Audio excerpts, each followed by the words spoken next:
Hi guys, Jeff Clark, Sources Apprentice. I did some estate sale shopping this weekend, and I want to show you what I got, and I've got a couple of really valuable lessons to teach you. You ready? Okay, you guys know I'm always looking at records.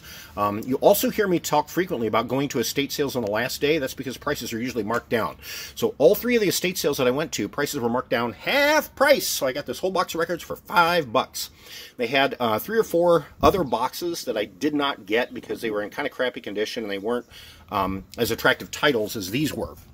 So, got some soundtracks here. The thing that really caught my eye in this box was all the Christmas records. Man, Christmas records sell all year long, and I see several titles here that I've sold in the last year, especially as you get closer to Christmas season. For instance, I sold this one at the beginning of December for $32.75 in very good condition. Oh, there's also a Halloween record here. Those usually sell pretty well, too. Also, these big sets. A lot of these are Reader's Digest sets. Some of these are just trash, but others I've sold for 20, 25, 30 bucks. This one I thought was really cool. It's a 9-record Bach set, and it's published by the Smithsonian Institution. The thing about these sets is you will usually find these in very, very good condition because, you know, people would buy them. And, you know, you're looking at 6 records, 9 records, 12 records, some of them, and they might play 1 or 2 and then just package them up and leave them. So most of the time I find these, they're in, like, stellar condition.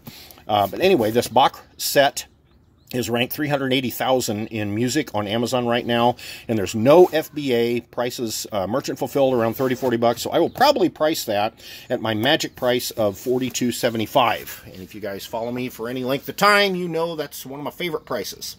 Okay, so another estate sale I went to, the guy they were doing the sale for was, he had a career of installing home security systems. So there were tables full of electronic stuff, almost all of it new in box. The problem is the people running the sale, they knew what they had and they knew it was valuable. So a lot of the stuff was priced high enough that even at half price, I was not going to make much money. Now, frequently at sales like that, you know, I'll just smile and thank them and walk away. But I wanted to poke around a bit and just see if I could find something that they didn't have priced right. And I did find a few things. You see, I only got 4 things here. This is the thing I'm most excited about, though.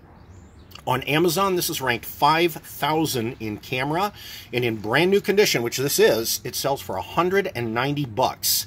And if you think that's a crazy price, look it up on eBay, and you will see a sold listing from February in brand new condition at 190 bucks, and I paid 15. Hooray! So sometimes it pays to poke around a little bit.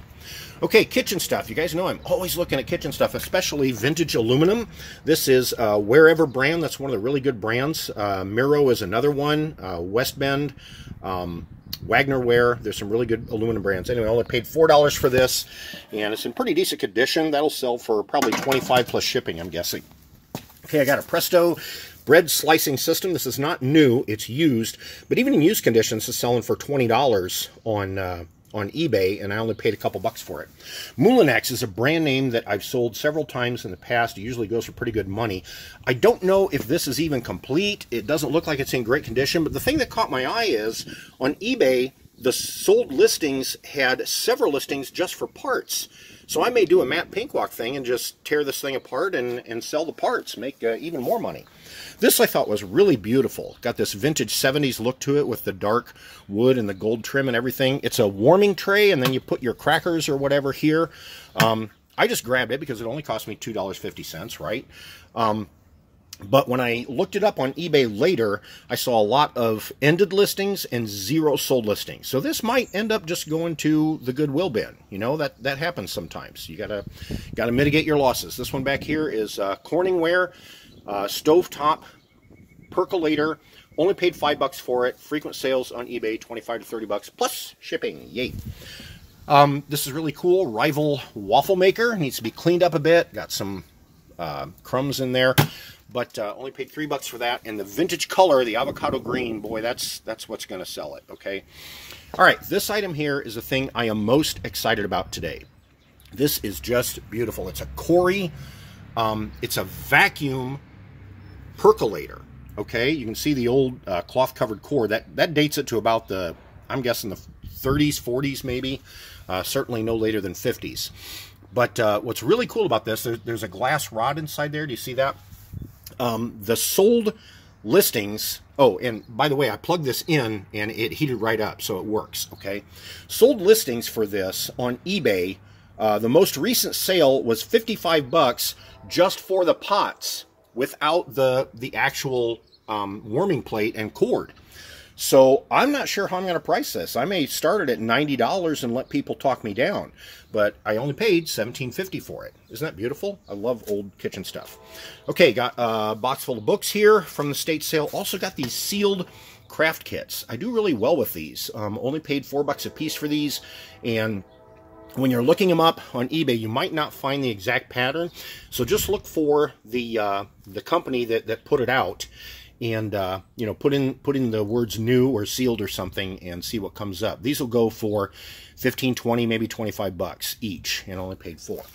Okay, so then Sources Apprentice member Janice Engelbreth messaged me and said, hey, she lives pretty close to me. She said, hey, Grace College, which is a college that's about 30 minutes away, is having a sale in their library. Now, it's a religious school, so there's lots of good old religious books, and by golly, those usually scan pretty well. So I got there. Let me talk to you a little bit here. So when I got there, I had things to do in the morning. I got there a little late in the afternoon, and when I got there, the sign on the door said, all books are free until 5 p.m. Now, you guys have heard me say before that it's really, really key to understand why someone is doing a sale, okay? If you go to garage sales, sometimes people are just trying to get rich, okay? And those usually, like I said earlier, that's usually the time that I smile and thank them and walk away. But there's other people that just want to get rid of crap, okay? And when things are priced really low, that's usually when they just want to get rid of their junk. So that's the time I'll say, you know, what would you want if I took all your books for you and got them off your hands, or all your records, or all your games, or whatever? A lot of times, you know, if I've judged the person right, they'll say, oh my gosh, that would be wonderful. Just take them, I don't care, you know. And then they go find more, you know, in their basement that they didn't bring out or whatever. But that was not the case here, because this is a library sale at a religious college, and knowing the denomination they belong to, the denomination is really big into ministry, hands-on ministry, okay? So when I walked in, they had tables and tables full of books, and they had maybe half a dozen students poking through them. So the reason I'm saying this is, if I was at a garage sale and they said everything was free, I'd say, hey, I'll take all this stuff off your hands. But if I would have done that at this library, they would have been offended, and they would have probably kicked me out and not let me take anything. So instead, I walked in, I discerned that they were just doing this as a ministry to the students. So the first thing I did, I walked up to the counter and I said, I know you say these books are free, but I want to make a donation. I handed her a $20 bill. And she said, oh, well, that's wonderful. Now, that just gave me a free pass to go scan whatever I wanted. You know, if I would have walked in there and started scanning without saying anything, they might have got offended and said, hey, we don't want somebody making money off these books. But since I was generous in the beginning, it showed that I have a giving heart also, like they do. And so I ended up with a couple boxes full of very cool religious books, okay? The one that I'm most excited about, you guys hear me talk about book sets a lot. Let me see if I can get this out here. Always, always, always look for book sets. This one is a 5-book set. The current rank is 500,000 in books on Amazon. No FBA, and the lowest merchant fulfilled is $100. No kidding. And again, I got all of these for free. So my total spend this weekend was about 130 bucks for all this stuff. And you heard me say this one right here, going to go for 190 bucks. So that's my haul. That's my estate sale haul. Leave me some comments. Let me know what you think, and tell me what you're finding in your sourcing.